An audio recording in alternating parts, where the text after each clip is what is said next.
मजबूत इरादे और चौंकाने वाले फैसले, ये प्रधानमंत्री नरेंद्र मोदी की पर्सनालिटी का हिस्सा है। उनकी यही पहचान देश में भी है और दुनिया में भी उन्हें इसी अंदाज से देखा जाता है। मोदी देश में अगर 3 तलाक की सदियों पुरानी परंपरा को एक झटके में खत्म करने का फैसला ले सकते हैं, तो दुश्मन को तबाह करने के लिए सेना को सरहद पार भेजने में भी देर नहीं लगाते।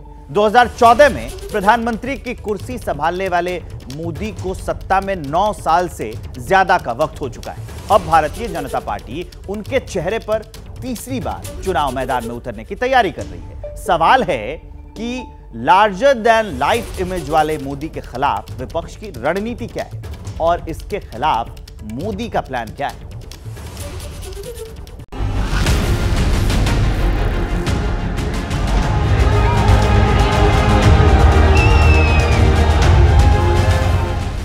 मेरे परिवारजनों, आज का भारत दुनिया को जोड़ने का सामर्थ्य दिखा रहा है। दुनिया के मंचों पर ये हमारा भारत विश्व मित्र के रूप में सामने आ रहा है। विशुद्ध पॉलिटिशियन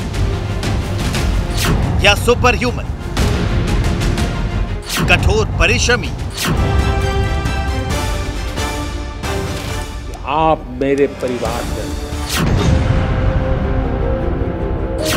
या अनथक उद्यमी, विजनरी या revolutionary, minister Modi is the boss, चमत्कारी या विस्मयकारी, आखिर मोदी हैं क्या?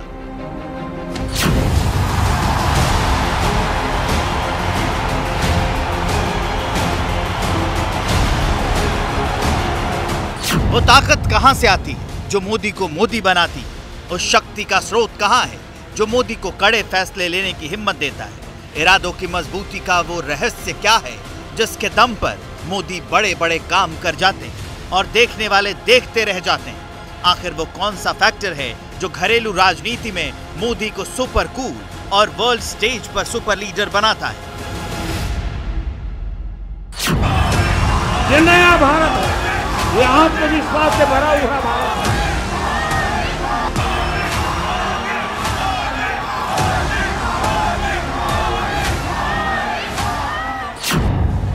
समर्थक इन सारे सवालों का जवाब मेहनत, लगन, धीरज, दूर तक देखने की शक्ति और उस लीडरशिप क्वालिटी में देखते हैं जिसने मोदी को पहले 140 करोड़ लोगों का भरोसा दिलाया, फिर दुनिया का सबसे पॉपुलर लीडर बना दिया।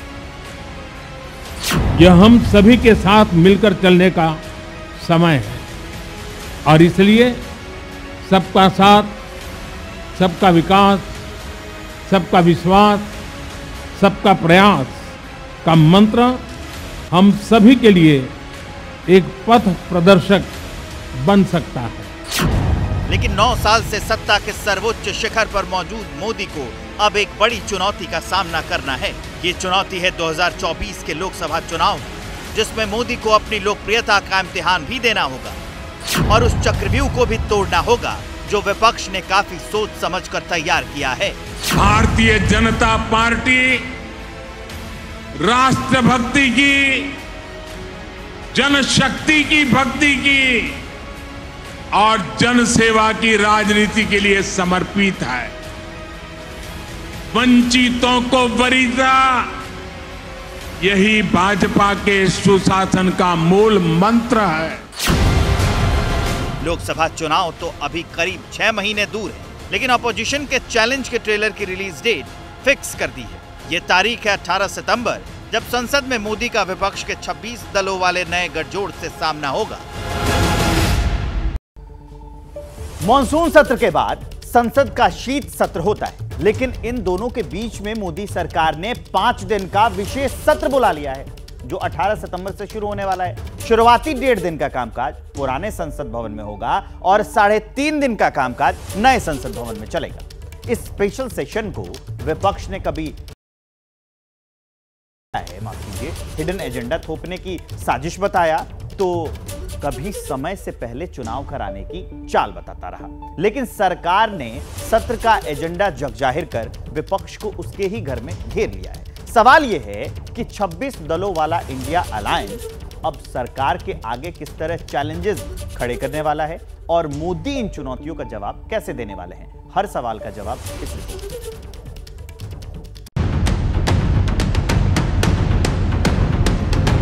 तिरंगे का सम्मान रोम रोम में इस कदर बस गया, जहां भी देखा मैंने तिरंगा, सलाम के लिए हाथ खुद ब खुद उठ गया, हाथ खुद ब खुद उठ गया।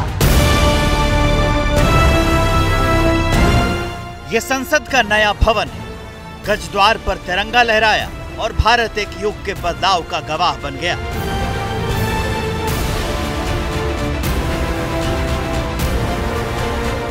उनतीस महीने में तैयार हुआ यह भवन सिर्फ इमारत नहीं है, 140 करोड़ भारतीयों के लिए लोकतांत्रिक आस्था का मंदिर है, जिसमें दुनिया भारत की शक्ति और विकास की नई उपलब्धि देख रही है। नए संसद भवन का निर्माण नूतन और पुरातन के सह अस्तित्व का उदाहरण है। 64,500 वर्ग मीटर में बने इस नए संसद भवन की दीवारें 19 सितंबर से सत्ता और विपक्ष का सबसे बड़ा मुकाबला देखेंगी,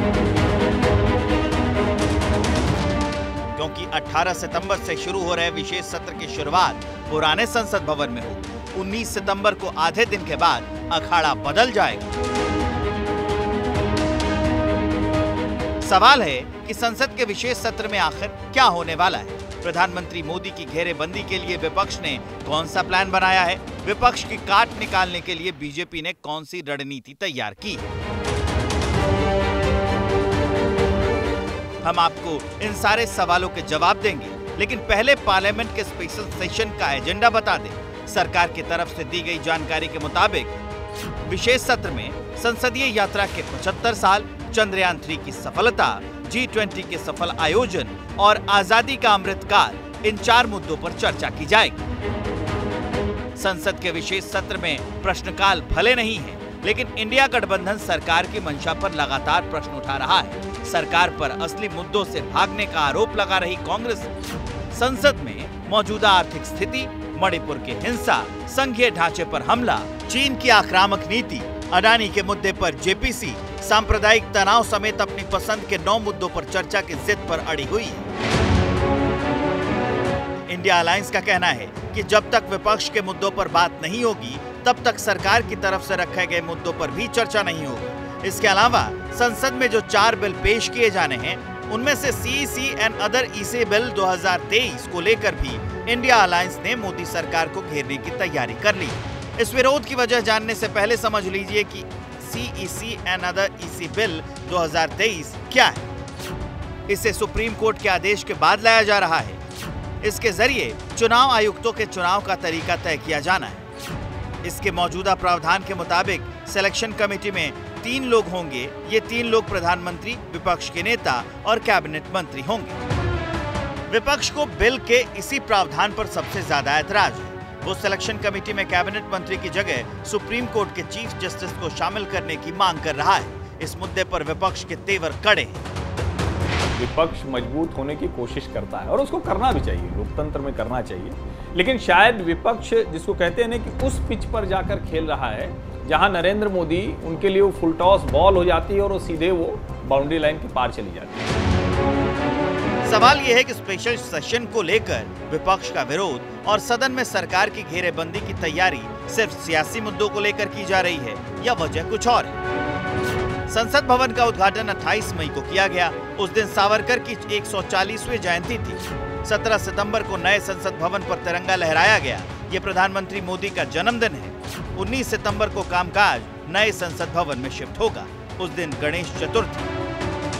बीजेपी के विरोधी कह रहे हैं कि ये संयोग नहीं प्रयोग है, जिसके दम पर बीजेपी अपने भगवा राष्ट्रवाद को आगे बढ़ा रही है। ये अलग बात है कि इस बारे में कोई खुलकर कुछ बोलने को तैयार नहीं है। प्रधानमंत्री नरेंद्र मोदी का जो राजनीतिक पृष्ठभूमि है और जिस राजनीतिक धारा से वो आते हैं, वो सांस्कृतिक राष्ट्रवाद की, हिंदुत्व की विचारधारा की धारा है।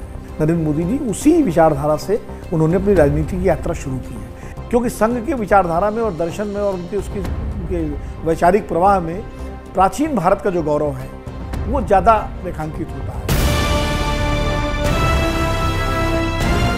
अलायंस 2024 में मोदी को प्रधानमंत्री पद से हटाने की तैयारी में जुटा है। चुनाव 6 महीने बाद है, लेकिन ये गठबंधन मतभेदों से उबर नहीं पाया है। विपक्षी अलायंस अभी तक न अपना लीडर चुन पाया है, न सीट शेयरिंग पर कोई फैसले तक पहुंच पाया है। कांग्रेस इंडिया अलायंस का मेन कंपोनेंट है, लेकिन गठबंधन में शामिल छोटे दलों की महत्वाकांक्षा भी कम नहीं है। नीतीश कुमार इस देश का अगला प्रधानमंत्री है। देश टकटकी लगा करके नीतीश कुमार जी के ऊपर देख रहा है।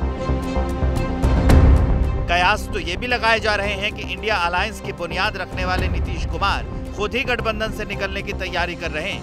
हालांकि इस पर अभी कोई आधिकारिक बयान नहीं आया है, लेकिन हैदराबादी भाईजान असदुद्दीन ओवैसी ने इंडिया अलायंस से बाहर बैठी बीआरएस जैसी पार्टियों के साथ मिलकर तीसरा मोर्चा बनाने का भी हिंट दे दिया है।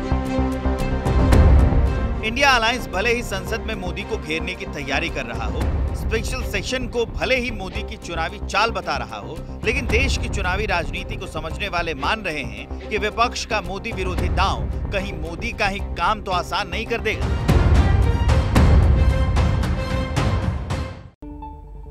प्रधानमंत्री मोदी जो कहते हैं वो करते हैं। बीजेपी ने राम मंदिर का वादा किया था, वो तैयार होने वाला है। बीजेपी अनुच्छेद 370 हटाने की बात कह रही थी, मोदी सरकार ने उसे खत्म कर दिया। मोदी ने हिंदुस्तान के दुश्मनों को सबक सिखाने का ऐलान किया। पाकिस्तान 2 बार दहल गया, एक बार फिर ऐसा ही हुआ है। प्रधानमंत्री नरेंद्र मोदी ने 15 अगस्त को लाल किले से कारीगरों के लिए विश्वकर्मा योजना का वादा किया था। महीना पूरा होते होते इसको पूरा कर लिया गया, तो मजबूत फैसले लेने वाले प्रधानमंत्री नरेंद्र मोदी की इमेज एक बार और पुख्ता हो गई। हमारे शरीर में रीढ़ की हड्डी की भूमिका होती है, वैसे ही समाज जीवन में इन विश्वकर्मा साथियों की बहुत महत्वपूर्ण भूमिका होती है। इनकी अहमियत कभी खत्म नहीं हो सकती। प्रधानमंत्री ने विश्वकर्मा पूजा के मौके पर कारीगरों और शिल्पकारों को विश्वकर्मा कहकर आवाज दी। तब सिर्फ उन्हें नया नाम ही नहीं दिया, बल्कि हमेशा हाशिए पर रहे वर्ग का सम्मान भी किया। ये योजना ओबीसी वर्ग से जुड़ी करीब 45% आबादी की जिंदगी बदल देगी।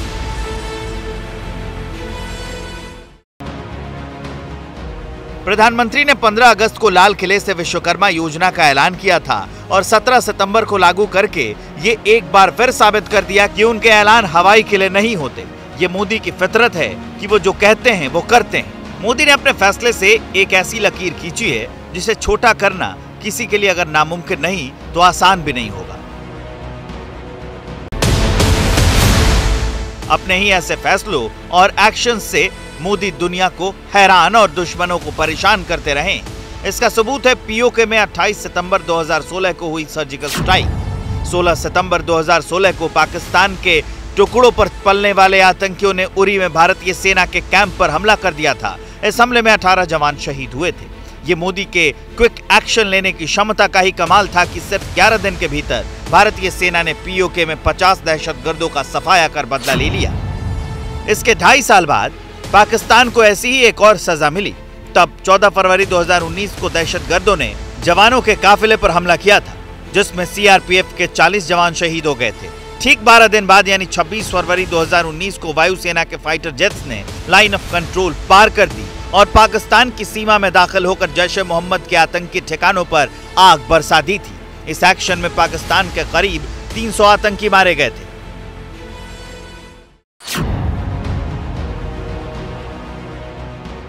होम टर्फ पर भी पीएम मोदी के ऐसे अनगिनत फैसले और एक्शन हैं जिनकी मिसाल मुश्किल है।